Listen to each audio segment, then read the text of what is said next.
Hi, I'm Mike Beliveau, and once again, I'm coming to you from my office because I've just got too many projects going on in the shop right now to convert it into a studio. So I hope you'll bear with me because I have about the messiest office in history right now. Anyway, today I want to talk to you once again about the revolvers of the U.S. Border Patrol. Now, as some of you are probably aware, I did a video on the revolvers of the Border Patrol in the 20th century, a month or so, maybe a month ago. And it was extremely popular. But I heard from so many retired patrol inspectors and patrol agents that I stopped too soon. I basically stopped at the Smith & Wesson Model 19. And that there's a lot of revolver history after that. And, of course, part of my problem is revolver history for the Border Patrol is really not well documented. But I realized that I really did owe it to everybody to finish off the story. So I contacted the Border Patrol Museum in El Paso, Texas. And Annette Hecking, who's the archives manager for the museum, was a big help for me. And I really can't thank the Border Patrol Museum enough. They provided me with a lot of materials. And I was able to find more information online.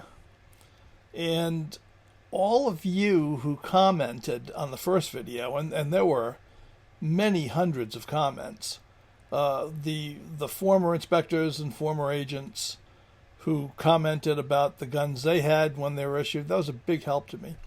Because, unfortunately, even with the Border Patrol Museum information, the kind of date-specific information that I like to have for issues, initial issue dates, and that sort of thing, just really doesn't seem to be there for most of the Border Patrol revolvers. So, with Annette's help and with all of your help, and resources that I could find online in the National Archives, I think I've pieced together the rest of the story. But if anything is missing, feel free to let me know in the comments. I read them all, even though they're often not that good for my ego.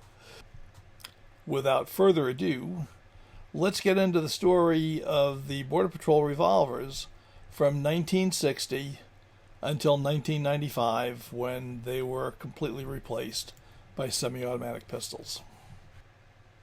So, at some point in the 1960s, the Border Patrol bought a relatively small batch of Model 27 Smith & Wesson 357 Magnum revolvers. Now, the Model 27s are the heavy end-frame 357 Magnum revolvers, very, very rugged, very well built, and very well received. Now, patrol inspectors who got their hands on the Model 27s generally were in no hurry to give them up when they were being refreshed with new technology. So a lot of those 27s remained in service with their original issuers for quite a while. By the end of the 1960s, the Border Patrol was armed with a pretty eclectic mix of revolvers.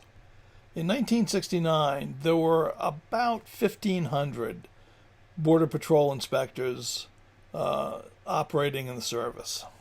About 500 of those inspectors were armed with the heavy-barreled Colt Border Patrol model, which was an official police with a heavy barrel and Colt wood plastic grips. It was fixed-sighted, and it was basically designed by Harlan Carter and Bill Jordan for the service.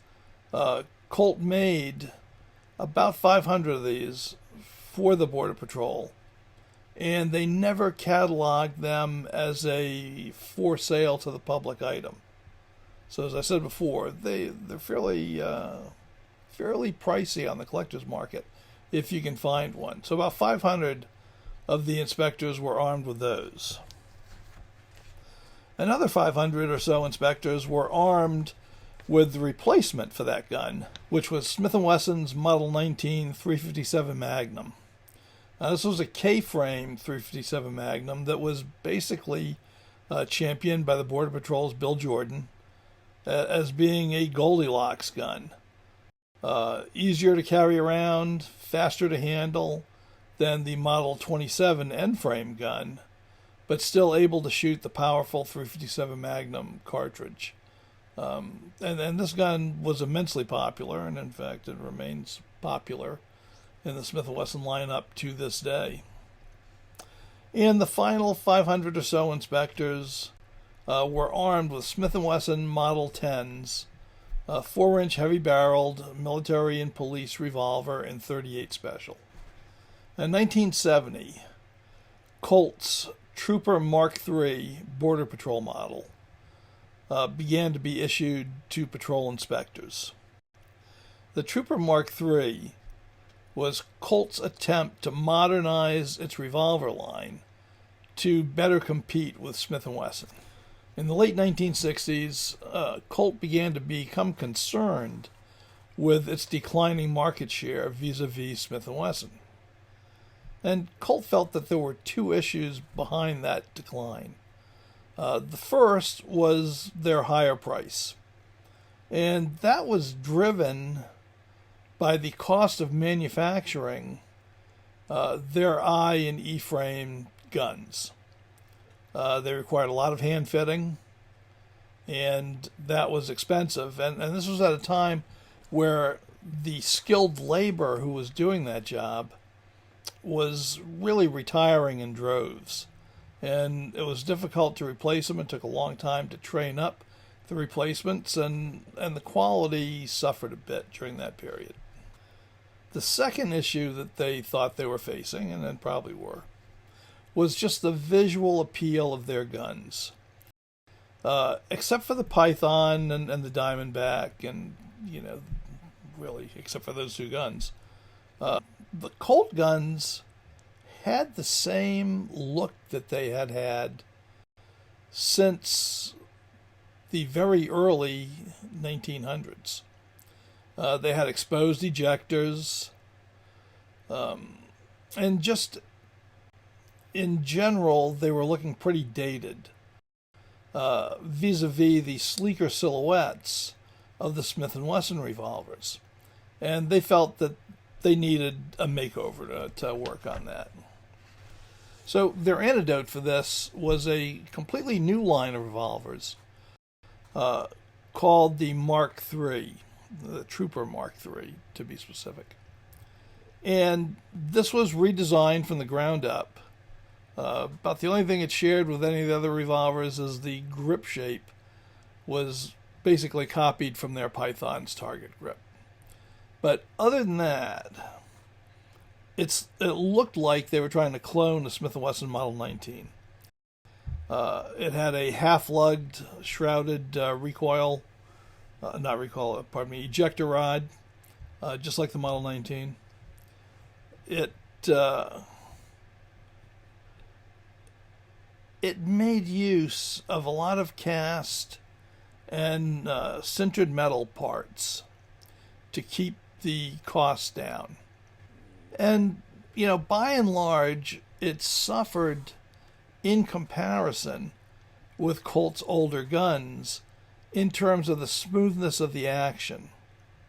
Though really, it was pretty good. And in fact, if you didn't have the vintage Colts to compare it to, it probably would have been received much better. So it got marks for good looks, but it did not get high marks for its action, which was really, I have to say, quite fine. But it did suffer a little bit in comparison. Of course, it was doing exactly what Colt wanted it to do, which was provide a somewhat less expensive alternative to their previous Trooper line, which was based on the old official police. So those guns were issued in 1970, and they incorporated a transfer bar safety system, all the latest features.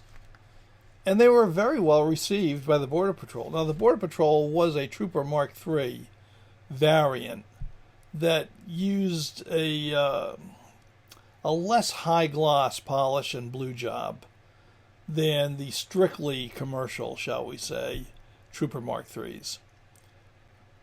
However, unlike the original Border Patrol model that Harlan Carter bought for the patrol back in the 1940s, the Trooper Mark III Border Patrol model was cataloged for sale to the public.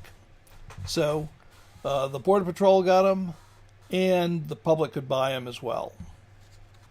So Colt made these guns from 1970 to 1975. Now, the way the Border Patrol distributed these guns, basically, is in the early 1970s.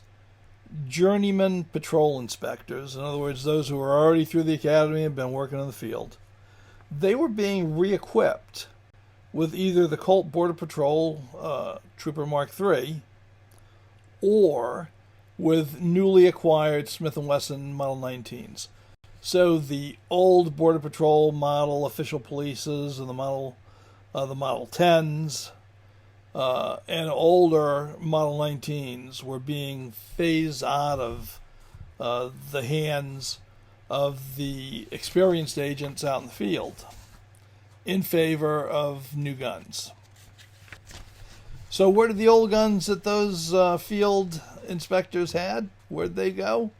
Well, they went to trainees at the Border Patrol Academy.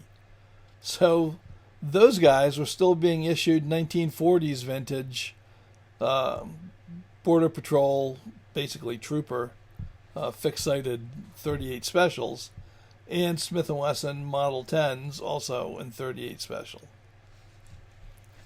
Now, in 1966, Ruger began to develop a double-action revolver, and prior to this, they had been known for 22 caliber semi-automatic pistols and for their line of Black Hawk single-action revolvers, adjustable-sighted single-action revolvers in 357 Magnum up to 44 Magnum. And those guns were very popular. But Bill Ruger wanted a presence in the lucrative law enforcement market. So he put a team to work developing a double-action revolver. And the fruits of their labor debuted on the market in 1970 as the Ruger Security 6, though it took until 1972 for production to really ramp up to full scale. The Border Patrol began to issue Ruger Security 6s in about 1974. Now, the whole idea behind the Security 6 for Ruger was to keep cost of manufacture low, keep strength of design high, and to provide a lower cost alternative to Smith & Wesson and Colt. And I would say they succeeded on all of those points. The Security 6 had a solid frame, so it eliminated the removable side plates that both Colt and Smith & Wesson have, which gave it a stronger design. And in fact, the trigger group fits up inside the frame and drops out as a unit. The leaf springs that you would find in Colt and Smith & Wesson were replaced by coil springs. Cylinder release press was inward, and I'll try to show you on my 4-inch Security 6, this button right here, instead of pulling back like a Colt or pushing forward like a Smith & Wesson, it pressed in, and then you could eject the rounds.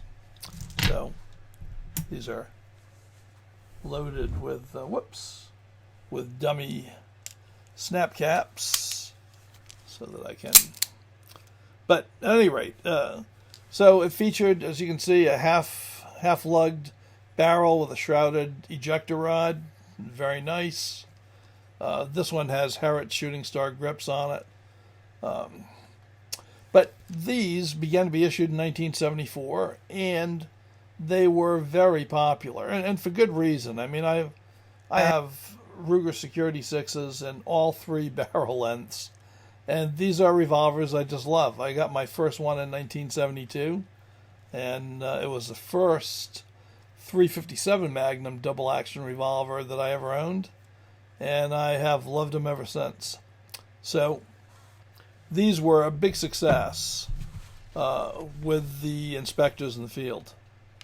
And one of the reasons these were very popular with the management of the Border Patrol is because their price was 16% below the price of a Model 19 Smith & Wesson, and a whopping 25% below the price of a Colt Trooper Mark III Border Patrol model. So you got a lot of bang for your buck with the Ruger Security 6. Now, the Border Patrol acquired a number of early Ruger Security 6s, what are called pre-150 prefix Security 6s. And that's the prefix on the serial number. And revolvers that have a pre-150 prefix have a much straighter backstrap design than post-150 prefix revolvers. And they really did not handle .357 Magnum recoil as well, which is why Ruger redesigned it. But a number of those guns were issued to Border Patrol inspectors. Now, with the issue of these guys in 1974, things didn't change a whole lot for a number of years in terms of the issued revolvers for the Border Patrol. Refurbished Smith & Wesson Model 19s continued to be issued, along with the Colt Mark III Border Patrol model itself. And the Border Patrol did acquire some Smith & Wesson Model 66 revolvers during this period. Now, the 66 is basically the same gun as the Model 19. They're both Smith & Wesson Combat Magnums. But the Model 66 is rendered in stainless steel instead of in blued steel. So basically you have all the positives of the Model 19, which is lightweight, fires a powerful cartridge, very well handling, and you get the benefits of the durability of the finish that stainless steel provides. So the 66s were quite a hit, and I can see why. I mean, I've got Model 19s and Model 66s, and I love the classic Model 19, but I'm much more likely to take the 66 out in the field. So that was the state of things until about 1988. In 1988, the Border Patrol began to issue Smith & Wesson Model 686s. And these, of course, resemble a K-frame gun and are essentially the same size as a K-frame, but it's a redesigned K-frame. It's called the L-frame. And the reason for the redesign is agencies like the Border Patrol began to insist that their agents qualify with their duty ammo. So, you know, in the past, and I find nothing wrong with this, by the way, but in the past, you know, agents would practice with .38 Special and qualify with .38 Special, but they would carry .357 Magnum when they were on the job. And when they had to qualify with .357 Magnum, they started practicing more with .357 Magnum. And as a result, both the Ruger Security 6s and the Smith & Wesson Model 66s and Model 19s began to experience some failures, particularly at the forcing cone. So Smith & Wesson redesigned the frame to position the crane a little bit lower so the forcing cone could be left with a little more meat on it. And they did some heat treating differences as well. But that allowed, and they're slightly larger, not much, but slightly. So that allowed the 686 to be shot with a steady diet of 357 Magnum rounds without breaking it. You could shoot 357 Magnums all day, every day. Now, the 686 basically looks like a Python, a Colt Python. And, I believe that they were doing a little stealing of the silhouette of the Python, because Pythons had quite a bit of cachet. So the 686 has a fully lugged barrel, which previous Smith & Wessons did not have. It's a handsome gun, no doubt about it, and very rugged. Now, one of the problems that the Border Patrol had with the 686s is they bought basically the first guns after Smith & Wesson stopped pinning the barrels. And I've got to say, the pin barrels were always a very good feature of the Smith & Wessons, and they're better with them than without them. And what the Border Patrol started to experience were barrels that were loosening up with heavy use. Not a good thing. So the next purchases that the Border Patrol made was basically in 1994, which was only a year before they went to semi-automatics as the mandatory replacement. But they bought Ruger GP100s. And the GP100 was basically Ruger's answer to the 686. Because the Ruger Security 6 was privy to the same failure as the Smith & Wesson Model 19, which is that this area right here, right where the barrel sticks out, is called the forcing cone, right? And you really can't see it that well here. It is flat underneath, just like the Model 19. And that is done to allow this crane right here, to allow the crane to clear the frame. Okay, so a little bit of meat is taken off of the forcing cone, and that makes it a little bit weaker on the bottom. And a steady diet of high pressure 357 Magnums can crack that forcing cone. Now, I don't shoot 357 Magnums all the time with my guns, so this gun right here is, oh golly, 40 years old, I think. And it's got no problems at all. So, it's not to worry if you've got one. But if you wanted to always shoot 357 Magnums, and you were going to shoot hundreds of rounds a week of 357 Magnums, there's a good chance you'll crack a forcing cone at some point. And that's what the Ruger GP100 was designed to correct. And the GP100 is a great gun. I find it to be noticeably heavier than the Security 6s, and I've shot them, but I've not owned a GP100 because I never felt the need to replace my Security 6s. Maybe someday I'll pick one up just to have it, but I've never felt the need. But they were quite popular with Border Patrol agents at the time.